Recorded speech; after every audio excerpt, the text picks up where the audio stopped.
les decía que casi que no se pregunta los antecedentes en las preguntas de exámenes, pero sí puede dar base a entender otras cuestiones que después van a ver más adelante cuando ya estemos en la familia como un sistema.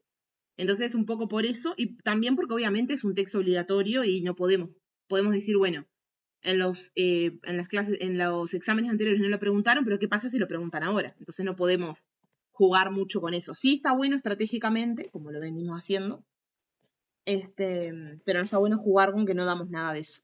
Entonces acá van a ver que la mayoría de esta presentación, ya voy a empezar a pasarla, va a ser con los antecedentes. Se los voy a nombrar por arriba. Los orígenes y las bases que probablemente ya leyeron por ahí, cibernética, teoría de la matemática de la comunicación y de la información, termodinámica, todo lo que es los desarrollos antropológicos, lingüística, logística, iba a decir. La teoría general de los sistemas es la base creo que más importante, de la comunicación humana, del caos y del estructuralismo. Así que está. Algo de eso sí o sí vamos a tener que compartir, más allá de que sea un embole. Pero lo más importante viene después a partir del capítulo 2, que es lo que más nos van a preguntar. ¿Está? Dicho todo esto, que me gusta hacer como una introducción porque a veces si arrancamos así de la nada como que puede quedar medio ahí colgado. Después algo más les quería decir de esto. Van a ver que son conceptos de la física, de la química, de la medicina, de la astrología, que evidentemente nosotros estamos muy lejanos a eso, solamente que les guste por un tema ¿cómo se dice? Como por fuera de lo académico, puede ser que les interese o les guste, o antes les gustaba la física, lo que fuere, pero no se pongan mal si esto que hablamos no le encuentra mucho sentido o no lo entienden mucho, porque en realidad con que ustedes sepan esto, ¿no? Este listadito que yo les dejé acá, con eso ya estamos, ¿no? Es como capaz le vamos a hacer más énfasis, yo les voy a decir a dónde, pero le vamos a hacer más énfasis en la teoría general de los sistemas que va a dar lugar 100% a lo que es la teoría familiar sistémica. Lo otro es como, bueno, ¿de qué nos agarramos para crear esta nueva teoría familiar sistémica? Que, como sabrán, cada vez que empezamos, por ejemplo, un estudio, una investigación, tenemos que tener antecedentes, ¿no? Bueno, yo quiero estudiar sobre algo que está pasando en Uruguay a nivel social, en una población específica, y lo primero es ver el estado del arte, ¿no? Se le dice, que es justamente hacer como una búsqueda de qué otras personas escribieron sobre eso. Bueno, acá es más o menos lo mismo. La teoría familiar sistémica se venía como pensando, gestando a nivel terapéutico, y para poder empezar a explicar ciertos procesos que se daban en la familia, tuvieron que empezar a buscar, bueno, en dónde nos basamos a todo esto, ¿no? Y llegaron a estas bases. Ahí va a tener como el puntapié inicial para después escribir sobre la teoría familiar sistémica. ¿Está? ¿Se entiende por dónde vamos entonces? No, ya les digo, no se pongan mal si ven que todo esto no les hace mello ahí, porque después sí lo van a entender mejor. Bien, empezamos entonces. Voy a correr acá esta si puedo leer bien. Bien, el capítulo 1 entonces dijimos, está el prólogo, es introducción de la introducción de las introducciones, y después empieza como las consideraciones epistemológicas, y el primer concepto que va a traer, para empezar, entiendo yo, a darle sentido a todo esto, va a ser el concepto de sujeto. Primero porque estamos obviamente dentro de la psicología, donde se estudia el sujeto, donde se estudian las subjetividades, cómo se construyen, por ende es necesario fundamentar de alguna forma por qué nada, o cómo se toma el sujeto, mejor dicho. Entonces empieza diciendo que el sujeto es el objeto del estudio de la filosofía y de la psicología, y es un concepto que aparece con Descartes, que probablemente lo vieron en epistemología, en fundamentos, con esta famosa frase, pienso, luego existo, donde sostiene la existencia de un sujeto por una cualidad definitoria de ese existir, que es la cualidad de pensar, o más estrictamente la del uso de tener razón. Primero usamos la razón y después podemos dar cuenta de la existencia por ese ser consciente de que somos, ¿no? Luego de desde este pensamiento y la razón es capaz de conocer. No, si no tenemos razón, entonces no podemos conocer. Por eso es esto contradictorio que se da del pienso, luego existo. Perdón, que me perdí acá. Ahí va. Luego, desde el pensamiento y la razón es capaz de conocer. Bien.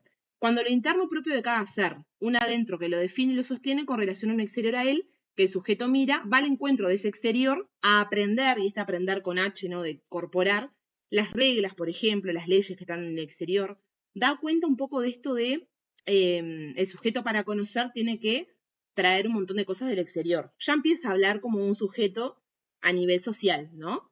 Si bien acá no estamos en psicología social, sí consideramos que es un enfoque social pensado un poco más que nada a nivel familiar. Por eso es teoría o terapia, ¿no? Se llama teoría familiar sistémica, o después, como puesta en práctica, digamos, va a ser terapia familiar sistémica, ¿tá?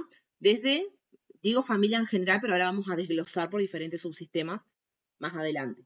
Pero quedarse como con eso, ¿no? Al principio la consideración epistemológica del sujeto va a estar en constante relación con el medio, con este exterior e interior. Justamente van a ver que se va a dar, empieza con un concepto como dicotómico entre sujeto-objeto, interior-exterior, y dice, la distinción tradicional entre sujeto y objeto, así como entre lo interior y lo exterior, ha sido fundamental para sustentar el discurso de la objetividad en la ciencia. Sin embargo, con el tiempo, el propio desarrollo de la ciencia ha puesto de manifiesto fenómenos aleatorios y caóticos que van a desafiar este determinismo estricto. Bueno, esto es la base también de hasta dónde se utiliza, digamos, lo filosófico o estas primeras investigaciones que no eran objetivas, sino era lo que pensaba cada cual o qué investigador, a pasarse al positivismo, ¿no? Y a todo lo que es la investigación científica. Estos hallazgos no solo cuestionan la idea de un conocimiento totalmente objetivo, sino que también revelan el papel fundamental del sujeto en el proceso de conocer y comprender la realidad. Y empiezan a darse cuenta de que la objetividad como 100% objetividad, como que los sujetos nos formamos parte de eso, no lo podemos no lo podemos considerar de esa manera. ¿Por qué? Porque como dice acá abajo, se le empieza a reconocer este papel de que en el proceso que yo estoy estudiando estoy formando parte. Si estamos estudiando, como les decía hoy, algo a nivel social y nosotros somos uruguayos y estamos dentro de Uruguay, nosotros ya estamos dentro de esa población. Entonces acá es como ese corte que se da entre lo tradicional sujeto-objeto, como dice al comienzo, pero después por diferentes fenómenos que se han dado, llegaron a esto de, bueno, sí o sí, para comprender la realidad, el sujeto está dentro de esa población. Después va a nombrar también algunos autores, como siempre, para citar, ¿no? Este es el texto de Vidal, va a citar a varios, pero sobre todo me pareció, estas tres citas me parecen las que dan más cuenta de este proceso o esta base epistemológica, ¿no? Primero es de Gambini, un físico uruguayo, después de Henry A., que no sé si le suena o lo van a dar en psicopatología, y después de Freud. Son como tres, digamos, puntos diferentes o posiciones diferentes que dan cuenta de esto que venimos diciendo. Gambini dice, la identificación que en el nacimiento de la filosofía moderna hacia Descartes entre la realidad y lo conocido matemáticamente es la que hoy se revela como insostenible. Ahí está negando y dejando atrás el tema de esta posición de Descartes de pienso luego existo. No porque la realidad no sea susceptible de un análisis riguroso, sino porque éste no la agota y solo se refiere a ella y sus respuestas expresadas mediante conceptos operacionalmente definidos y cuantificables. Acá trae como también la parte más de los métodos cuantitativos, ¿no? Que son necesarios para conocer también. Después, la posición de Henry A., que él trabaja mucho a nivel de lo psicopatológico, como les decía, lo clínico. Dice, la psicología se ocupa del espacio interior del sujeto donde residen las operaciones mentales, de los comportamientos y las relaciones que lo ligan en tanto sujeto a su mundo. Acá también trae el concepto de relación y cómo el sujeto no está solo en el mundo, sino que conoce también a través de otros. Y Freud, nuestro querido Freud, él tiene siempre algo para decir al respecto, lo que plantea es lo siguiente. En realidad no lo plantea Freud, sino que Vidal lo está trayendo al psicoanálisis a través de Freud. Hasta el nacimiento del psicoanálisis, el paradigma de la psicología era el del sujeto de la conciencia, de modo que la totalidad de la vida psíquica era equiparable al ser consciente. El psicoanálisis introduce la idea de lo inconsciente, obviamente como su descubrimiento, en ruptura con el paradigma del sujeto de la razón y del libre albedrío. No es tan libre como parecíamos, ¿no? Sino que aparece como el inconsciente nos genera cosas y nos hace cambiar en muchos aspectos. y postula la alienación del sujeto por el inconsciente de la que emerge un sujeto sujetado. Este concepto de alienación es un concepto como re complejo, pero por ahora quédense con esto de cómo el inconsciente nos viene a comandar de alguna manera, ¿no? Genera como un efecto de mandarnos a nosotros, a través, por ejemplo, de las manifestaciones del inconsciente, que lo dimos ya por las primeras clases. Y esto de que emerge un sujeto sujetado, justamente eso. Bueno, nosotros siendo conscientes podemos manejarnos y tener ciertas libertades, pero cuando Freud descubre esta parte inconsciente, estamos sujetados a un montón de cosas, como por ejemplo, bueno, si no sé, nos genera un trauma, un vínculo o una relación, ahí estamos siendo como un sujeto sujetado, estamos siendo o actuando en consecuencia de lo que nos pasó. Por eso trae el concepto de sujeto sujetado también. Como una especie de, yo siempre hago este ejemplo medio boludo, pero es una especie de títere. Estamos siendo muy manejados por nuestro inconsciente. O cuando sentimos algo y no sé por qué yo no me quiero sentir así, pero me siento así igual. Bueno, ahí se da cuenta un poco de esto, ¿no? Pero son 3 puntos, ya les digo, que es para dar cuenta de la parte de, más que nada, del concepto de sujeto. Nada de esto lo van a preguntar, ustedes tranquilos. ¿Venimos bien o vienen medias emboladas ya? Bueno. Bertalanffy va a ser un biólogo que van a nombrar durante todo el texto, ¿está? Todo el texto de Vidal, más que nada en el capítulo 1, en todos estos antecedentes, porque va a ser el biólogo que va a traer la teoría general de los sistemas, ¿está? Que concibe la noción de sistemas como unidades constituidas por unidades de partes, no independientes sino en interacción y organizadas según un orden jerárquico. Yo les diría, a veces se lo subrayo, a veces se lo pongo en negrita, pero acá, ya con esta parte donde nombran a Bertalanffy, van a tener 2 conceptos ya, o 2 aspectos a tener en cuenta acá más en la teoría familiar sistémica, que es la noción de sistema, obviamente, es la visión, digamos, de partes no independientes, sino en interacción. Ahora después lo vamos a bajar a lo que es familia, ¿no? Y después la organización por orden jerárquico. Y es tal cual como se les pueden pensar a nivel familiar. Hay un adulto que pone las reglas en la casa y hay un niño o adolescente que se supone que las sigue, ¿no? No es el caso de nuestros seres adolescentes. Así que el orden jerárquico viene por ahí, ¿tá? Después, como les decía, y se los puse de nuevo acá abajo, el concepto de interacción ya de por sí va a ser un concepto que lo vamos a trabajar durante toda la sistémica, que primero que nada va a sustituir la idea de sujeto aislado, ¿no? Porque hasta ahora también en las diferentes teorías psicológicas vemos al sujeto como una unidad, ¿no? Como dice la palabra de repente sujeto, con su subjetividad, con su independencia, esto que hablamos también dentro de más que nada TCC y psicoanálisis, del sujeto adentro de un consultorio, buscándole la vuelta a esos asuntos que traía a nivel individual. Bueno, acá ya traemos la interacción como base de todos los vínculos que tengamos. Desde que el sujeto nace, vamos a ver también, que ya viene siendo social. Creo que algo lo hablamos en social también. Entonces, el concepto de interacción viene a sustituir la idea de sujeto aislado y definido de por sí por la de sujeto en relación, en interacción con otros, formando parte de sistemas humanos, humanos sin H puse, de arreglar, formando parte de sistemas humanos que funcionan según ciertas cualidades propias de los sistemas abiertos en los que el sujeto es determinado y determinante al mismo tiempo, en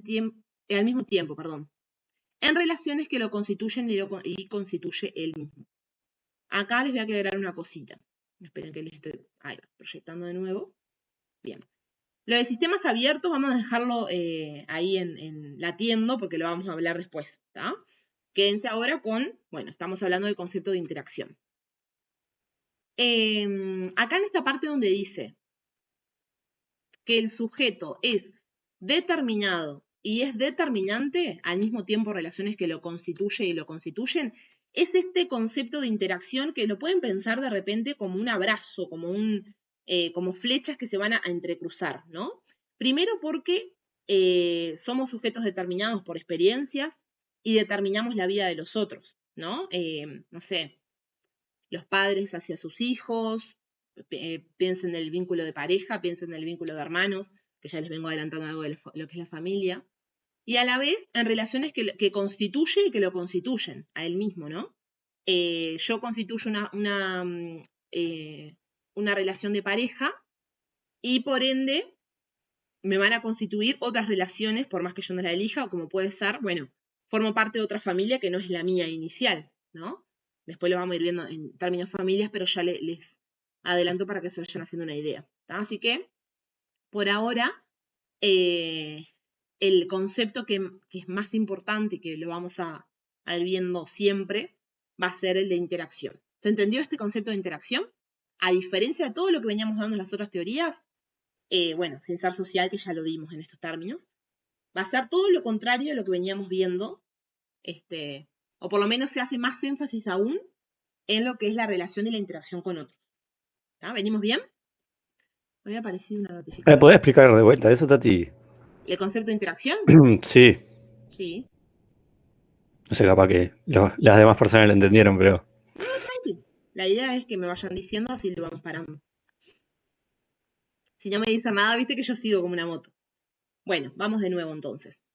Se dice que este concepto de interacción va a sustituir la idea de sujeto aislado que se venía hablando en diferentes áreas de la psicología o en diferentes otras ciencias sociales, ¿no?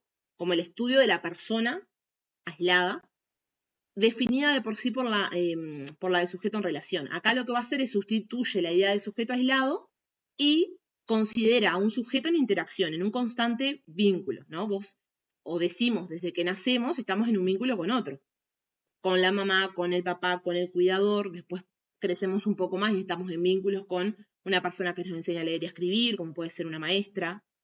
Bueno, ahí ya ves cómo estamos constantemente interactuando con otros, que a la vez, dice más acá abajo, el sujeto es determinado y determinante. Nosotros somos determinados por los demás, pero nosotros determinamos la experiencia del otro también, ¿no? En cómo ese niño o en cómo ese adulto o ese adolescente se comporta con el otro, también lo está determinando en algún punto. En esos vínculos que se van generando, ¿no? Nosotros acá no somos tan conscientes de eso, pero sí estamos generando una interacción donde hay, de alguna manera, determinantes. Significa que cada uno está teniendo una experiencia de esto que está pasando, así como yo, que estoy de este lado, estoy teniendo una experiencia diferente con ustedes. Y después dice, al mismo tiempo, relaciones que constituye y lo constituyen. Las relaciones que nosotros conformamos, pero que también a veces sin querer tenemos.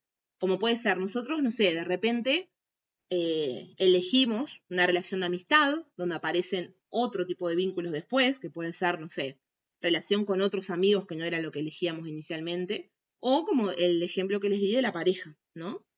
De que hay una pareja y a la vez vos tenés, Leo, una novia muy bella que vi por ahí, vos tenés tu familia, digamos, nuclear, y si estás en pareja, estás incorporando un otro también, a otra familia, en algún punto. Por eso es esto de lo que constituimos, pero también lo que nos constituyen a nosotros. Y también esa interacción que se da de que nos estamos enviando continuamente información o generando experiencia. ¿Tá? Es eso, es como lo contrario del sujeto aislado es el sujeto con otros. Bien. Es muy parecido a lo social, de hecho. Sí, por eso, en diferencia de lo social, hay como diferencias grandes así que vos digas Eh, sistémica, social, porque como que Entre se las dos complementa, teorías, ¿no? decimos, pensé que Sí, me decía el concepto de interacción y es no, un no, montón. Era de una pregunta de social. examen para mí, porque en realidad la interacción está en las dos teorías. Yo les diría que en realidad el enfoque social está más enfocado a los grupos, ¿no? Estos grupos operativos que traía Pillon Rivière. Y cuando estamos en sistémica, como lo dice la palabra, teoría familiar sistémica o terapia familiar sistémica, cuando lo ponemos en práctica, habla más en esos términos en realidad, es entender al sujeto en los vínculos y en las relaciones más cercanas, y no Ahí va. tanto cómo se funciona en un grupo. Si se acuerdan de las bases de la psicología social, estaban en un hospicio, o sea, en un hospital, en los vínculos entre los enfermos y los enfermeros. Acá en realidad las bases son otras, totalmente, que ahora las vamos a ver una por una, y es para dar cuenta de cómo funciona cada persona, o sea, cada uno de nosotros, formando sistemas con otros. Pero esos otros son familia, ¿no? Desde la conformación de la pareja hasta después armar una familia en todo caso. Así Bien. que sería más grupal versus familiar.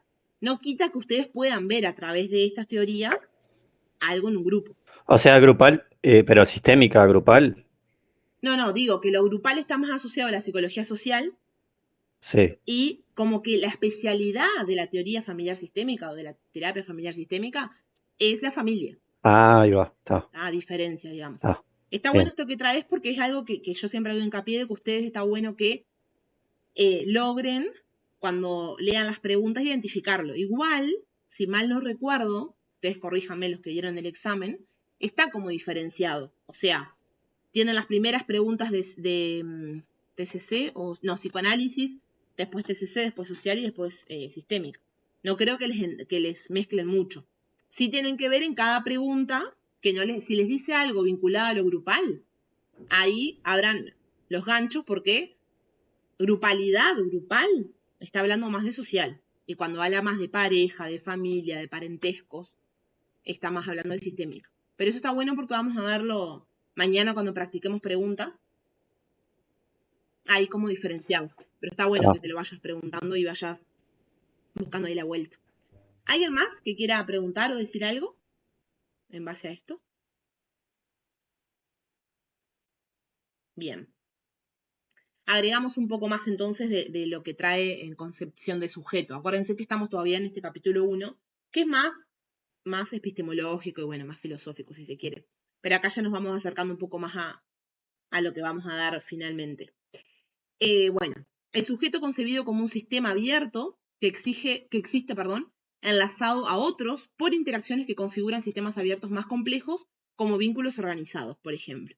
Sistemas abiertos más complejos pueden ser organizaciones, instituciones, familias más grandes, ¿no? Más que una sola persona. La complejidad se lo da la cantidad, pero también la importancia en la sociedad.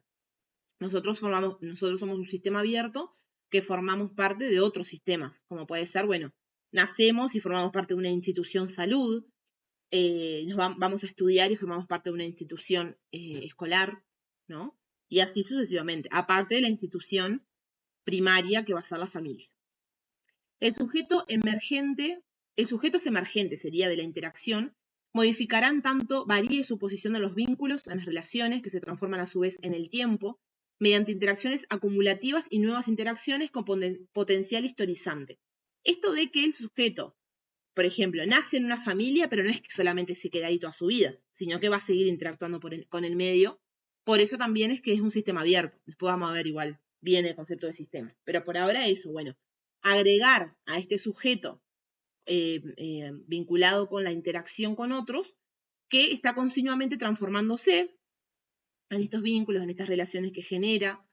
Esto de las interacciones acumulativas es que no es que, bueno, ahora genero este vínculo y no me pasa nada. No, sino que capaz no sigue el vínculo a lo largo del tiempo, pero ya me modificó en algo, ¿no? Por eso, a nivel de frase de Instagram, vemos por ahí de cómo hay personas que pasan por nuestra vida y nos generan cambios, o nosotros pasamos por la vida de otros y nos generan cambios. Bueno, es un poco eso, es acumulativo y no quita tampoco tenemos límite. Podemos hacer tantos vínculos como personas nos crucemos.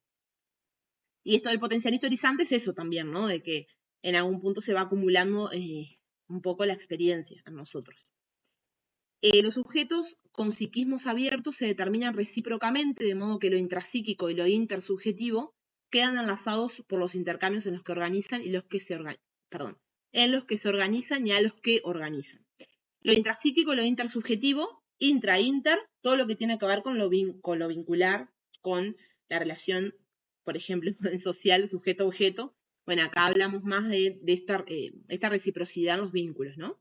De lo que nosotros pensamos de nosotros mismos, que también compartimos con un otro, y la apertura que tenemos hacia el otro, ¿no? Hacia que el otro también nos organice, como dice acá, y nosotros organizarlo también. La noción de interacción incluye la paradoja de lo diferente y lo mismo, de estabilidad y cambio al mismo tiempo.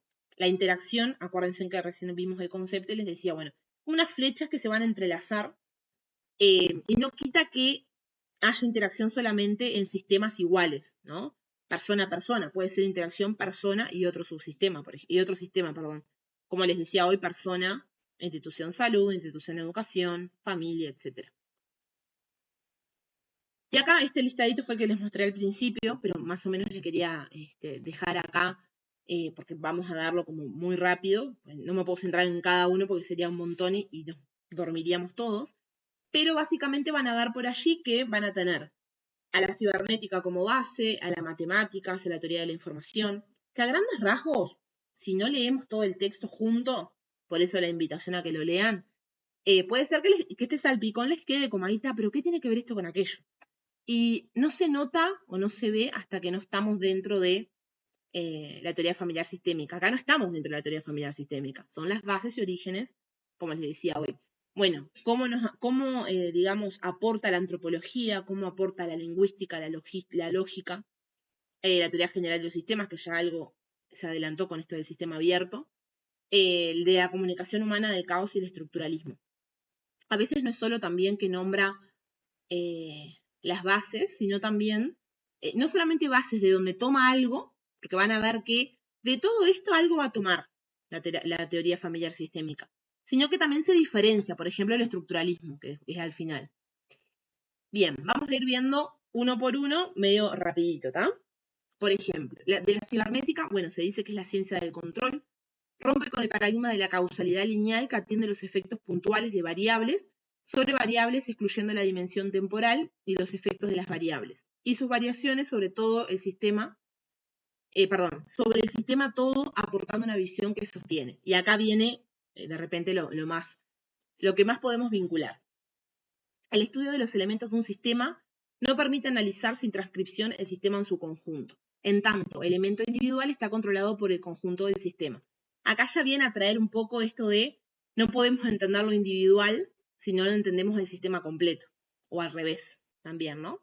Entonces acá puede darnos esta visión, por ejemplo, de la individualidad y el conjunto y cómo están constantemente vinculados. Ejemplo, un circuito cibernético no puede regular la regla que lo regula sin un trabajo exterior al sistema. Por ejemplo, un termostato programado para mantener estable una temperatura dada es incapaz por él mismo de definir otra temperatura como la media. Esto es un ejemplo que trae el texto que, bueno, dije, lo dejo por acá por si les sirve. Tiene dos etapas. La primera estudia cómo los sistemas mantienen su homeostasis, y es un concepto, la homeostasis es un concepto que nosotros conocemos más que nada vinculado a la medicina, ¿no? Por ejemplo, la temperatura, la presión arterial, pero que lo usan en la física, en la química, en la matemática, y nosotros lo vamos a ver en terapia familiar sistémica también, cuando un sistema no está bajo control o no está siendo funcional, se desequilibra la homeostasis, ¿no? Ese equilibrio del cuerpo del sistema.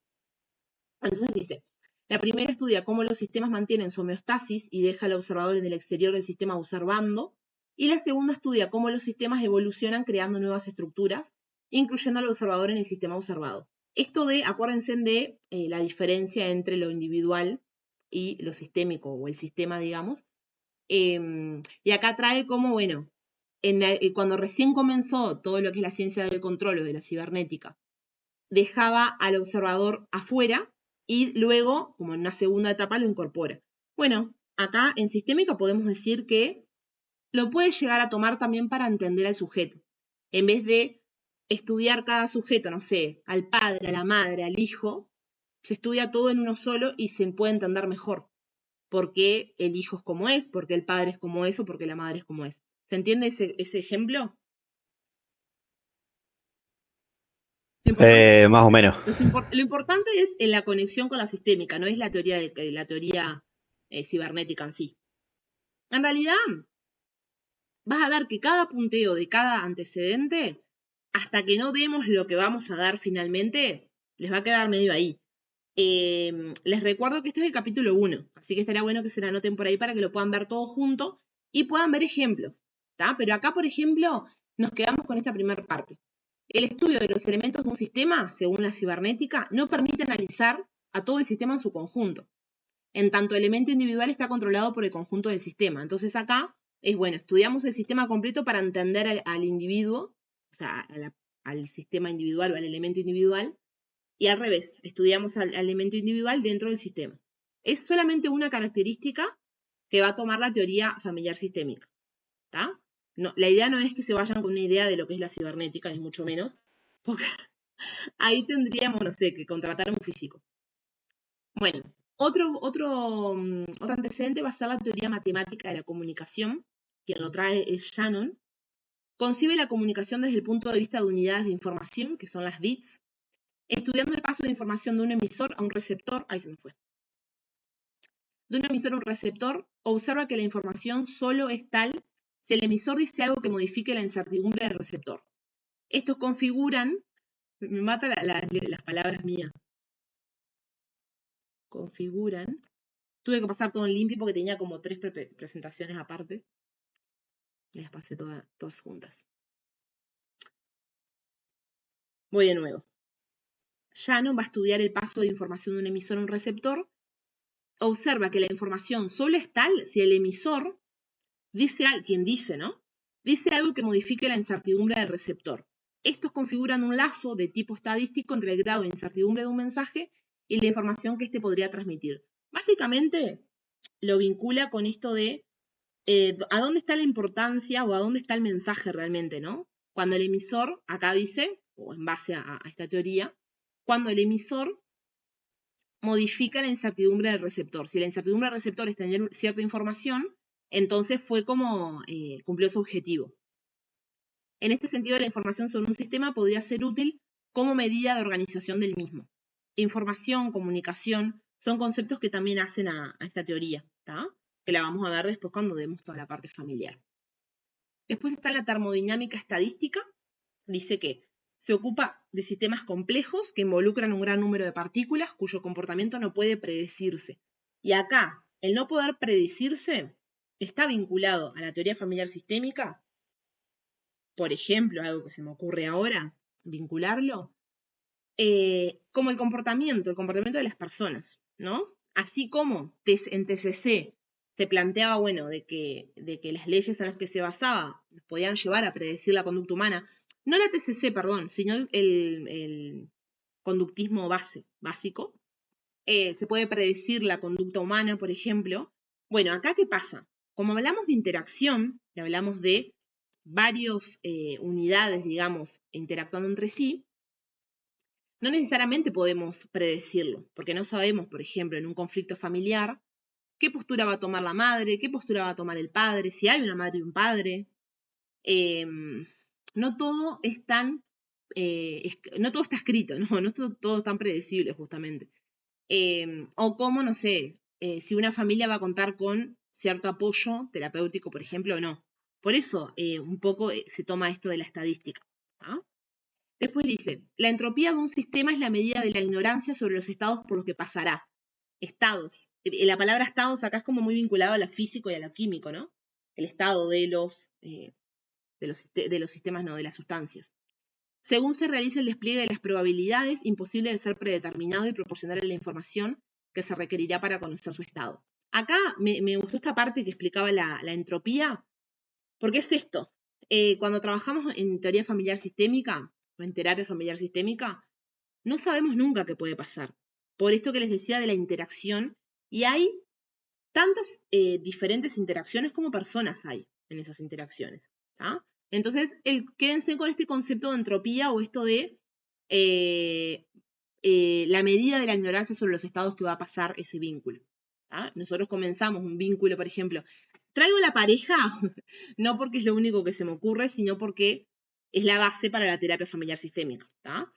Lo que quiero decir es, ustedes comienzan una pareja, tal vez con ciertos deseos de formar una familia, ¿y cuántas veces la pareja termina antes de que se dé eso?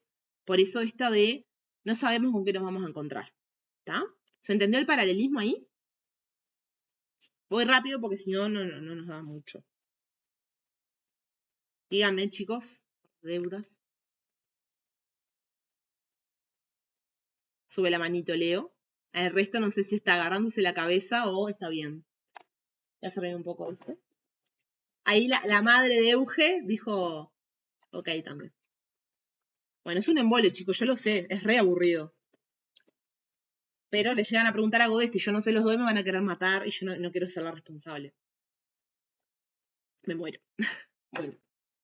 Desarrollos antropológicos.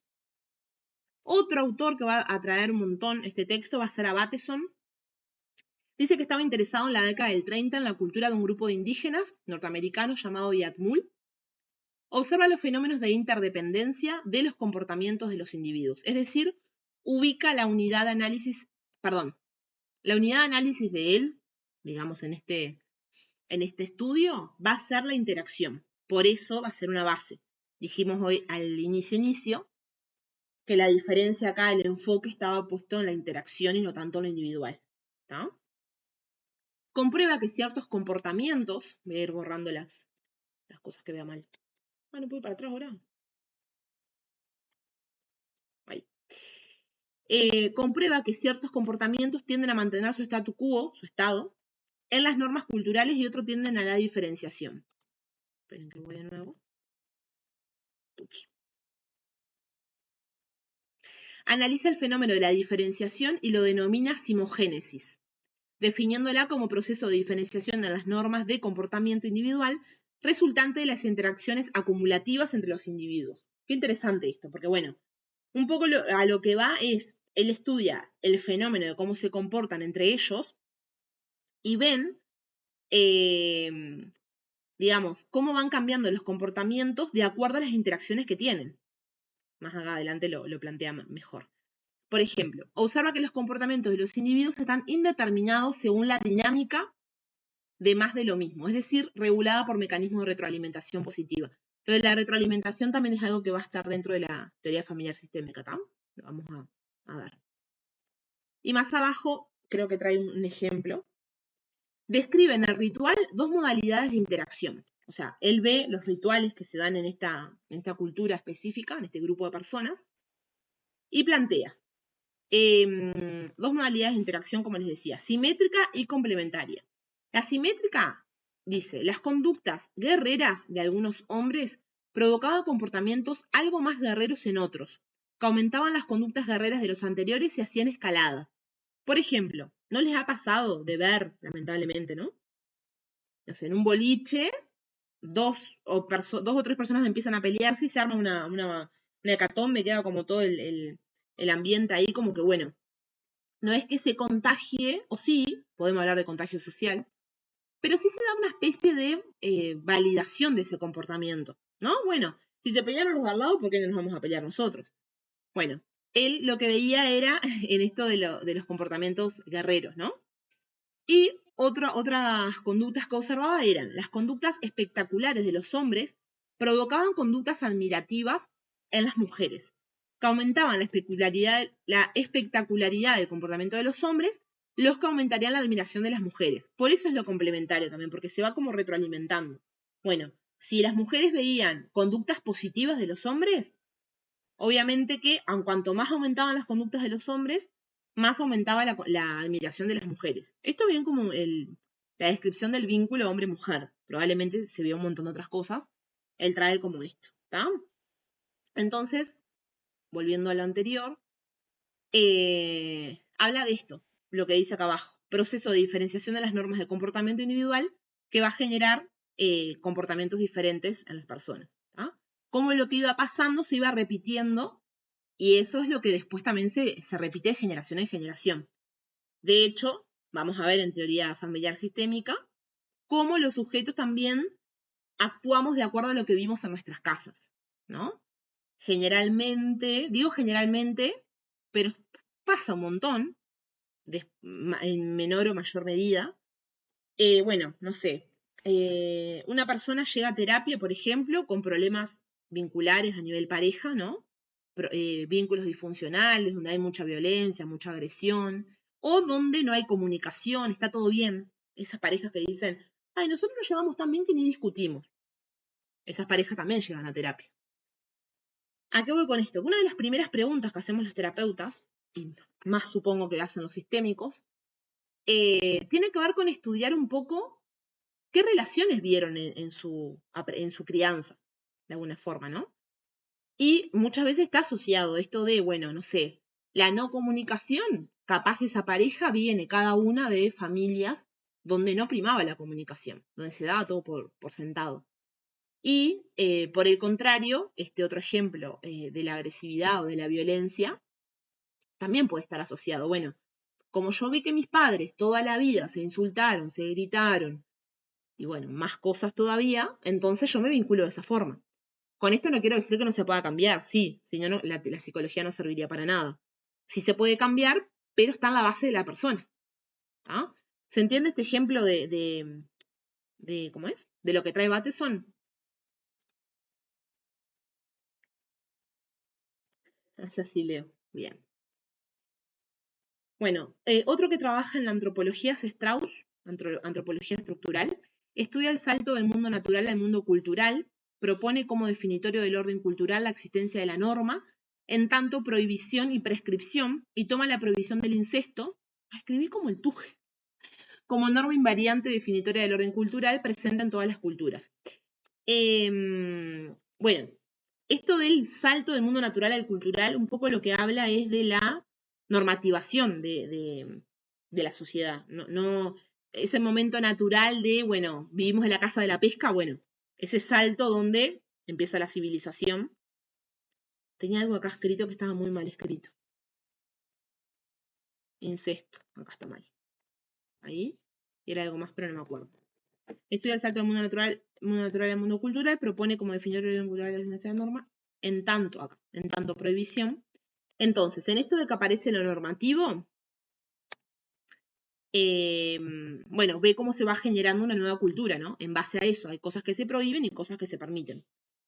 Cada elemento remite a otro elemento, está en relación con otro y el conjunto de estas relaciones constituye la estructura que regula desde la prohibición del incesto, los elementos, las relaciones, etc. Esto de que toma la prohibición del incesto como base es porque generalmente no. La prohibición del incesto está en todas las culturas, ¿no? Y es habla de las relaciones también.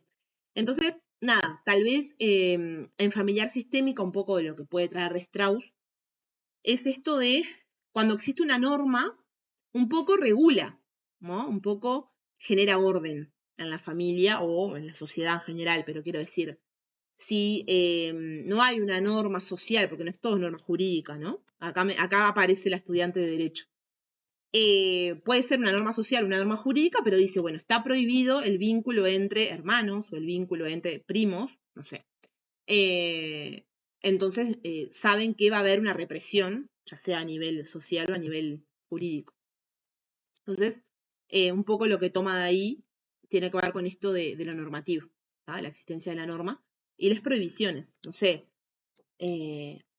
normas que habiliten algo o que lo prohíban. Pueden ser habilitación, una norma en la familia puede ser, no sé, el más grande cuida al más chico, ¿no? Ustedes traten de bajarlo a cosas de la vida cotidiana para poder entenderlo un poquito mejor.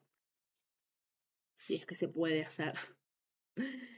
Bien, de la lingüística trae la lingüística estructural, que define a la lengua como un estado del lenguaje en un cierto tiempo, como el código que tiene una unidad constitutiva, el signo y el habla, lo dicho por el individuo va a ser, como expresión o realización concreta de una posibilidad de la lengua. Lo de la lingüística está muy arraigado con lo anterior, ¿no? Con lo cultural en general. El lenguaje en cualquier momento de su existencia debe presentarse como una organización. Y después la lingüística pragmática dice que estudia la relación del significado de los signos con las conductas que ellos implican, de modo que todo significado es inseparable del comportamiento. Acá, en realidad, la lingüística da como material para trabajar y entender cómo se da la comunicación también, ¿no? Este vínculo entre lo que comunicamos y la conducta que genera entre nosotros. Por ejemplo, vamos a ver en alguna familia, si hay conflictos, la manera en que se transmite eso va a ser el significado que le va a dar el otro, ¿no? Este interjuego que se da entre lo que escuchamos y lo que nos llega, de acuerdo a la experiencia de cada uno. Sé que voy rapidísimo, gurises, pero es porque esto en realidad es muy difícil que lo vayan a preguntar, ¿tá? Quiero llegar además a lo que les va a gustar más. Bien. Después, en el apartado de desarrollos en la lógica, dice: la teoría de los tipos lógicos plantea una ruptura con la lógica tradicional, a partir de una serie de proposiciones que establecen relaciones entre objetos como relaciones de tipo sujeto-predicado. Los objetos permanecen por sus propiedades a diferentes niveles lógicos Por tanto, no se puede atribuir propiedades de un objeto perteneciente a un nivel lógico a otro nivel, como objetos independientes que cada uno... Ah, ¿se me está terminando la batería? Ahora enchufo. A ver si puse algo más. ¿Listo? No puse nada más. Relaciones entre objetos de relación sujeto-predicado. Déjenme arreglar esto acá. Esto que yo les fui poniendo, este punteíto de cada uno, está organizado igual en el texto. Les digo porque probablemente tengan que, cuando vayan al texto, ir a ampliar un poquito más de cada uno. ¿Qué más tengo mal? Lógicos, el tilde más. Los objetos permanecen por sus propiedades. Voy a leer de nuevo esto para ver si me sale algún ejemplo. Los objetos permanecen por sus propiedades a diferentes niveles lógicos. Por tanto, no se puede atribuir propiedades de un objeto perteneciente a un nivel lógico al de otro nivel. Puede ser que esté vinculado con el tema de la teoría familiar sistémica, el tema jerárquico, que vamos a ver, que hoy creo que les nombré también para dar cuenta de otra cosa, dentro de una familia. Como la lógica en ese sentido, ¿no? En lo que tiene que ver con las relaciones. Acuérdense, en relaciones, vínculos, interacción. De todo esto, un poquito se queda la teoría familiar sistémica para dar cuenta de todo lo demás.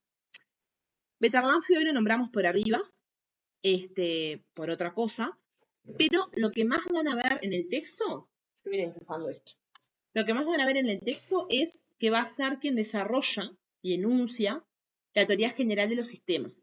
Y vamos a empezar a hablar de las características de los sistemas en esta teoría general, que cabe aclarar que puede ser sistemas vitales, ¿no? Biológicos, pero pueden ser sistemas como una empresa, partes de una empresa, no sé, algo químico, moléculas, estados de ese químico, de esa sustancia. Un sistema puede ser todo lo que a ustedes se les ocurra, dentro de cualquier área de conocimiento. Por eso también es teoría general de los sistemas. Y después, en este caso, nosotros vamos a terminar con la teoría familiar sistémica. Que obviamente que lo sistémico viene de esta teoría general. Pero digo para que puedan ver, a la hora de leerlo, que tienen que estar continuamente relacionando con lo que vamos a trabajar nosotros.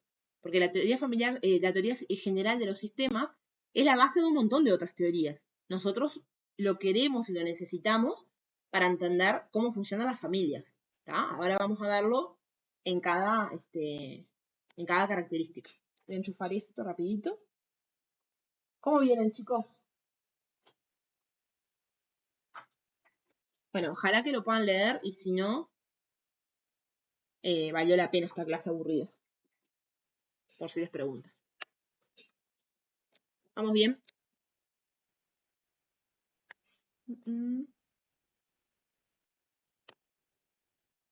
Bien.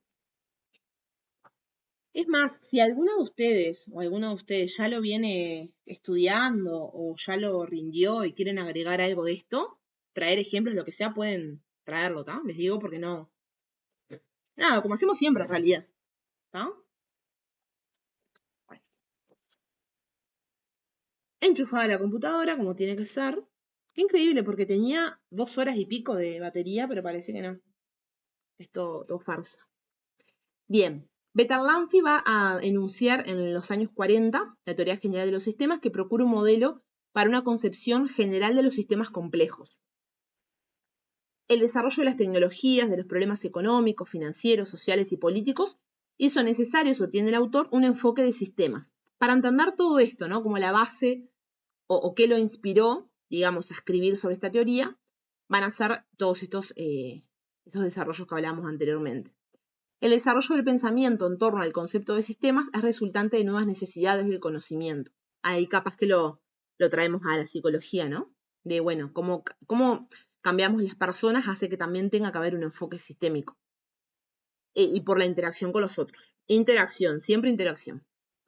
En busca de un modelo general recorre, entre tantas, las ideas del organismo pensado como una máquina viviente, cuyo origen ubica en Descartes, quien asemeja el concepto animal al de máquinas mecánicas, valga la redundancia. La teoría general de los sistemas dice que los sistemas son heterogéneos. Acá es cuando arranca las características de los sistemas que van a ser muy parecidos a los sistemas familiares. Pero además, ahora en este momento, o sea, hoy cuando lo chequeé no vi ninguna, que no terminé, pero sí semestres anteriores preparando con los chiquilines anteriores, algo se preguntó en el examen, ¿tá? O les pueden poner, no sé, entre las características de los sistemas están estos, ¿tá? Entonces acá les pueden decir heterogéneo y bueno, todo lo que vamos a ver. Así que, si saben que no van a leer y si quieren sacar apuntes, esto es bastante importante. Bueno, los sistemas son heterogéneos, no compactos ni completos, son con vacíos, perdón. En esos vacíos es donde se realizan los lazos de interacción. Voy a ir arreglando. Así cuando suba la clase ya le subo esto, ¿tá? Perdón que lo esté arreglando ahora, pero no me dio. Bien. Interacción. Elementos P. Esto está tal cual el texto, ¿tá? Van a ver que son, si lo vuelven a leer les va a sonar. Elementos P unidos por relaciones R, de manera que el comportamiento de un elemento P en R difiere de su comportamiento en otra relación. Es decir, en este vínculo que nosotros estamos generando, por ejemplo, Leo probablemente se comporte de una manera porque está en esta relación. Pero Leo, en relación con un amigo, se comporta diferente. ¿Tá? Un poco hace a esta relación. Obviamente que tal vez es mucho más complejo, evidentemente, pero yo se lo explico como que lo puedan ver en la cotidiana. ¿Tá? Si se comporta de la misma manera, no habría interacción y los elementos se conducen de manera independiente respecto de las relaciones. Y acá en realidad sí, el comportamiento se va a ver modificado de acuerdo con quién interactuamos. ¿Ah?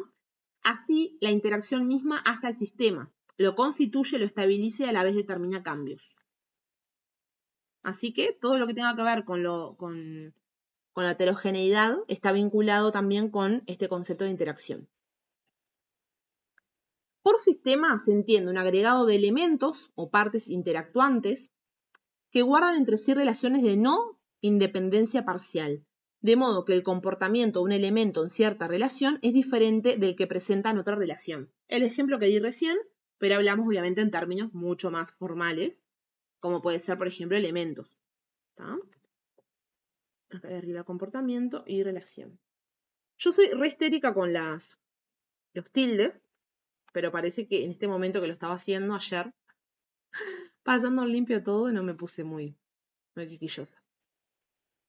Así que, chicos, este es el concepto muy importante del sistema, ¿tá? Y esto puede ser pregunta de examen. Entonces lo vuelvo a repetir.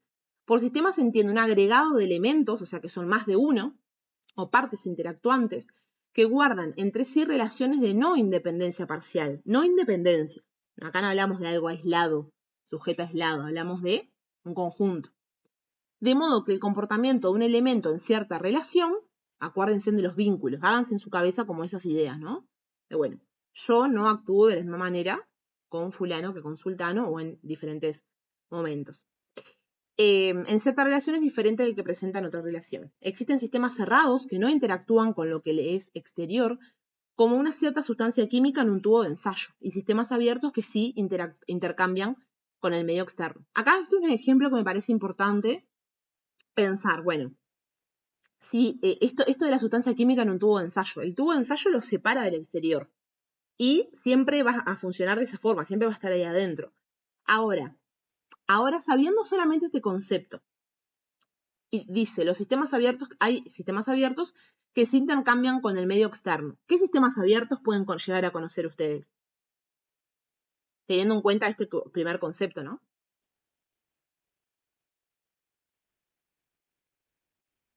Yo tengo una duda, porque la familia puede ser cerrado y abierto, ¿no? No, vamos a ver que lo que diferencia a las familias pueden ser los límites, pero Porque en realidad una familia es abierta. me Un acuerdo sistema abierto. que en la clase, el año pasado creo que fue, que estaba ese debate y decían que era abierto porque si entra, por ejemplo, el novio de tu hija, vos lo dejás de entrar. Claro. Pero si no, es como que es cerrado porque no interactúa más nadie. Igualmente, esa familia no se puede mantener si no se comunica con el exterior. Porque esa familia necesita ir al supermercado, necesita ir al médico, necesita instruirse y estudiar. Ahí va. Entonces es en ese sentido. ¿Y cerrado cuál puede ser entonces? Bueno, el ejemplo que está acá habla de una sustancia química. A nivel social o a nivel humano es muy difícil pensar en un sistema cerrado. Porque sería una persona, no sé, que no tenga un proceso de socialización, ¿no?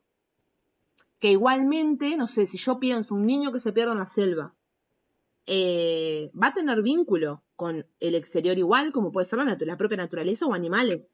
Claro. Entonces ahí igual está conectado.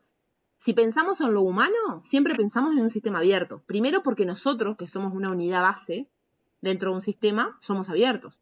Ahora vamos a ver por qué y bueno, todo eso. Pero está bueno este ejemplo que traes vos. Sí, en este caso sería familia, ser un ejemplo de sistema abierto. Que intercambian con el medio externo. ¿Alguien más que quiera traer algo que leyeron, que piensan ahora, lo que quieran? Entonces las familias siempre son abiertas también. Es un sistema abierto la familia. Exacto. No, ¿qué pasa? Hay que ver desde dónde nos posicionamos para hablar de apertura, ¿no?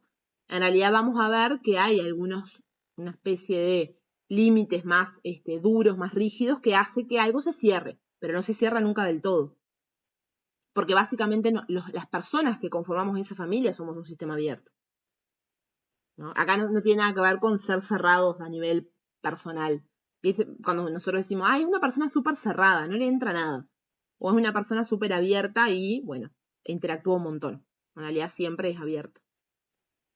Bien, sistema abierto. Cumplen con el principio de totalidad. Todos estos principios y todo, van a haber muchos conceptos de la teoría general, ¿no? De los sistemas, todavía no estamos en familia. Cumple con el principio de totalidad en tanto cualquier variación de alguno de sus elementos y las relaciones que lo constituyen modifican al sistema todo, sea desencadenando mecanismos de inhibición del cambio o cambiando cualitativamente todo el sistema. Acá, ¿qué se les ocurre si hablamos de familia? Así ya de última vamos adelantando y terminamos antes. O sea, quiero decir que vamos a dar familia ahora, pero igual. ¿Qué ejemplo pueden traer acá? Cualquier variación de algún elemento puede modificar todo el sistema. Si hablamos de familia. ¿Y cuando muere alguien? Buenísimo, un duelo, una pérdida de una persona. ¿O cuando se separan? También. Ahí cierto subsistema genera cambios en el otro subsistema. Buenísimo. O también esto de que ingresen personas nuevas, ¿no? También generan cambios. Acá estamos en sistemas generales, pero entienden lo importante que es hacer el paralelismo constantemente, porque si no, no se entiende nada, básicamente. Las interacciones que constituyen las totalidades no solo posibles en lo continuo, no solo son posibles en lo continuo, sino que en los espacios entre las partes. Y en este sentido, la no sumatividad es el corolario del principio de totalidad. Acá, en realidad, esto del principio de totalidad es un principio del sistema general de los sistemas. ¿Tá? Los sistemas abiertos requieren energía y sus procesos son irreversibles. Requiere energía para su preservación, para mantenerse, ¿no? Es decir, está obligado a un constante trabajo. Incorpora la variable temporal, la idea de memoria de los sistemas. Acá lo del requerimiento energético, podemos hacer un paralelismo con un montón de cosas, pero tal vez pensando más en esto de la familia, puede ser más que energía la necesidad de la interacción con otros. Imagínense una familia que tienda a ser rígida, ¿qué tantos problemas puede llegar a tener? ¿No? Porque un poco del requerimiento de energía o un poco el requerimiento de la interacción con otros puede ser pedir ayuda, por ejemplo. Porque una persona se enferma, ya sea a nivel físico o a nivel mental, porque necesiten ayuda económica, porque necesiten, no sé, algo que les está pasando puntualmente. O sea, todo lo que tiende a la rigidez, ahora después lo vamos a ver, igual, todo lo que tiende a la rigidez tiende también a lo patológico. ¿Ah? Por eso es importante que el sistema familia sea un sistema abierto también. Los sistemas abiertos tienen X finalidad. Es la capacidad de los sistemas abiertos de partir de orígenes dispares y llegar a fines semejantes. Nos unimos, venimos de diferentes familias y aún así podemos tener un objetivo común. Y su contrario, partiendo de un cierto tipo de principio, terminar en dispares finales. cualidad dinámica inexistente en los sistemas cerrados, por ejemplo. Así que estamos hablando de un concepto o de una característica del sistema abierto. ¿Tá? Por ahora, principio de totalidad y principio de equifinalidad. Estos son características que puede estar en alguna preguntita ahí. No como en profundidad, pero sí pueden jugar con preguntarlas de alguna cosa media rara y en realidad viene por este lado. Ahora igual antes de terminar nos vamos a fijar, ¿tá? La propiedad de equifinalidad. Voy encontrando cosas. La propiedad de equifinalidad aleja a los sistemas abiertos del determinismo radical e implica la inclusión de incertidumbre en los procesos evolutivos. Procesos evolutivos, vamos a ver la evolución, por ejemplo, de la familia, cómo arranca y cómo termina, ¿no? Con esto de que se encuentran dos personas singulares y pueden llegar a conformar un gran sistema como puede ser una familia. Los sistemas abiertos tienden al desarrollo, a la heterogeneidad, a la autoorganización y al orden superior. Las nociones de autonomía y dependencia en relación al medio es una paradoja porque se trata de una autoorganización dependiente de la interacción. Por un lado, somos autoorganizados, por ejemplo, como familia, pero siempre necesitamos de un otro. Por ejemplo, las normas que hablábamos hoy, que pueden ser normas dentro de la familia o normas en la sociedad que también nos ordenan, ¿no? Si nosotros no tuviéramos la norma, no sé, de usar el cinturón de seguridad, probablemente genere un montón de cambios en el sistema familia. Por las multas, por los accidentes, por las muertes y por todo lo que se puede dar. Los sistemas se organizan y relacionan según un orden jerárquico. La cuestión del orden jerárquico está íntimamente ligada a la diferenciación, la evolución y la mediación de la organización. Acá el orden jerárquico, ¿a dónde se ve, por ejemplo, en la familia? Un orden jerárquico normal, ¿no? Los padres. ¿A quién, digamos, sobre quién tienen jerarquía? Y sobre los hijos. ¿Y qué pasaría si es lo contrario? Y no sé, la verdad. Sería cualquier cosa. Imagínate. ¿Vos vivís con tus padres, Leo? Sí. Ahí va. Imagínate si un día llegás vos. A partir de ahora las cosas van a ser como yo quiero. Tu padre ahí, cincuentón, no sé cuánto tendrá, te mira como diciendo, no, esto no funciona de esta manera. Pero, y si pasara eso, estaríamos entrando a un conflicto familiar, estaríamos entrando hasta violencia, se podría decir, porque en realidad es algo que naturalmente no se da de esa forma. Hablando en estos términos, el orden jerárquico es parte de lo que es un sistema sano. Vamos a hablar, en realidad, en sistémica se habla de normalidad o anormalidad, que eso va a ser igual la clase que viene, porque es otro capítulo. Bien, de esta forma la distribución del poder, el orden jerárquico, es cimiento organizador fundamental del funcionamiento de un sistema. Si los adolescentes comandaran la casa, se imaginan que debe ser muy caótico. Y a veces, a ver, y pasa, eso es lo peor de todo, ¿no? Por temas de salud, de abandonos que se pueden dar de parte de mamá, papá, que estén los propios hijos por encima de los padres, ¿no? Cuando hay adicciones, por ejemplo. El poder opera en los vínculos, regulado por estipulaciones conscientes e inconscientes, tanto en un sentido favorecedor de subjetividad como en sentido inmerso. En las familias, como en las sociedades, el poder puede tener expresiones evidentes y o veladas, que pueden, como internas, ¿no? Como que no se ven tanto, que pueden generar malestar como consecuencia del exceso de poder. También, ¿no? Hablamos de el orden jerárquico, pero si tenemos un papá o una mamá que es como un militar, ¿no? Que acá se come arroz todos los días porque yo lo digo, tampoco estamos en un sistema muy sano, por ejemplo.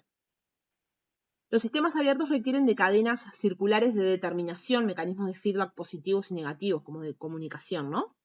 Los negativos regresan al sistema al estado previo a una perturbación y el positivo operan como activadores del desvío para generar transformaciones en los sistemas.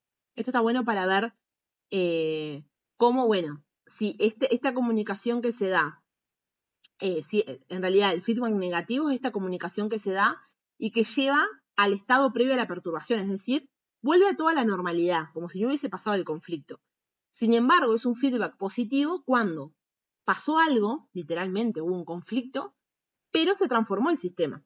Que ustedes dicen, pero ¿no es mejor volver a la normalidad? pero esa normalidad por algo se desató en conflicto. Entonces siempre es mejor tomar esto que pasó como aprendizaje y por ende seguir adelante considerando que hubo una transformación. ¿Se entiende esto del feedback positivo y negativo? Bueno, perfecto.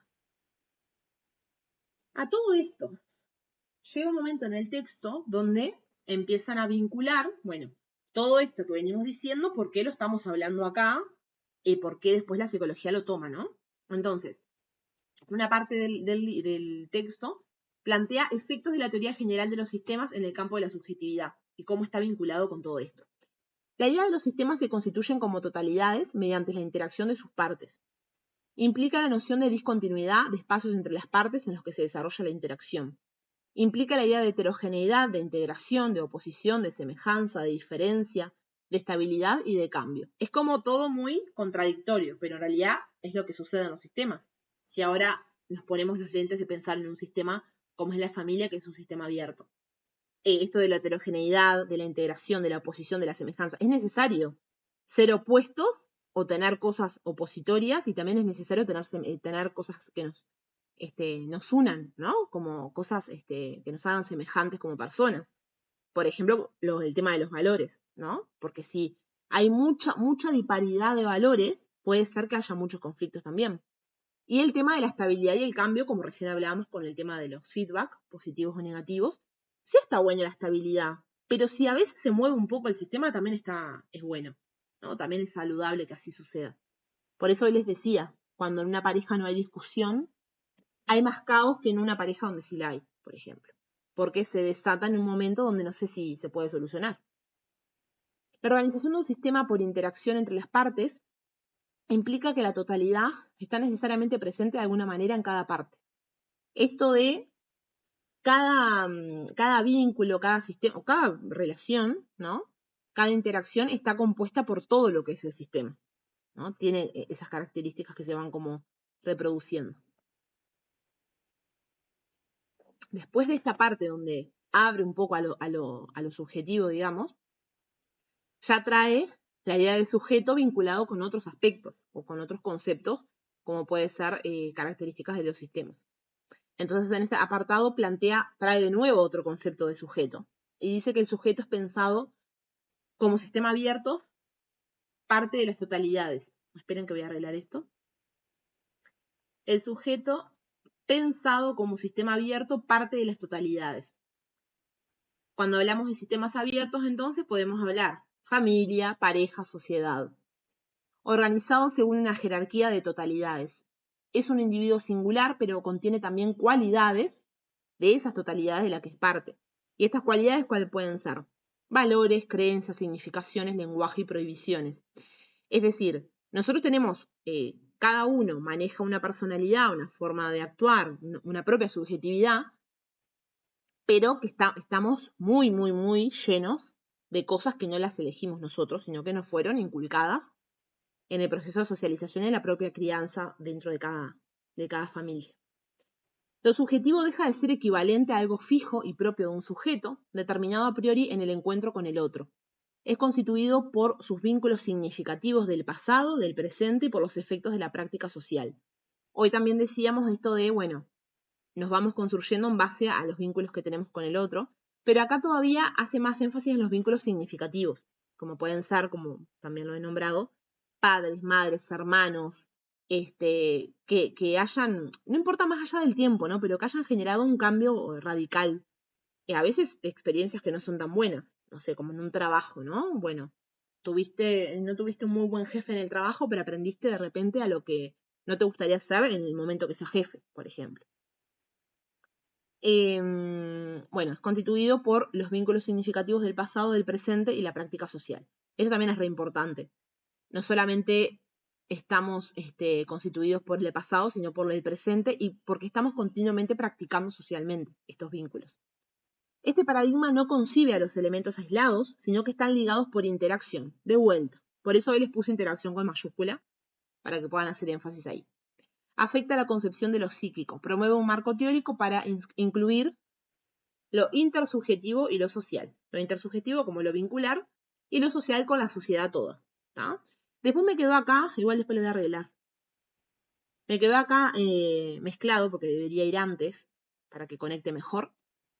Otra como es teoría, que también está dentro de las bases, que es la teoría del caos.